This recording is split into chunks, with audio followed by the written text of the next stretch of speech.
সত্যি কথা বলতে কি, সুখী মানুষ কখনোই দুঃখী মানুষের কষ্ট বোঝে না। যাদের জীবন আলোয় ভরা, তারা আঁধারের ওজনটা অনুভব করতে পারে না। যাদের প্রতিদিন হাসিতে কেটে যায়, যারা সামান্য একা হলেই পেয়ে যায় বন্ধুত্বের সঙ্গ, তারা জানে না রাতভর একাকিত্ব আর নিঃশব্দ কান্না কতটা ভারী হতে পারে।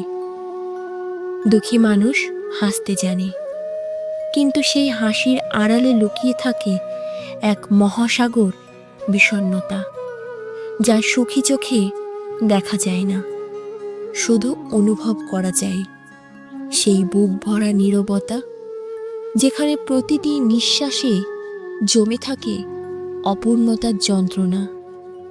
সুখী মানুষ ভাবে সব ঠিক হয়ে যাবে, আর দুঃখী মানুষ জানে সব ঠিক হয় না, শুধু মানুষটা ঠিক থাকার ভান করে বেঁচে থাকে।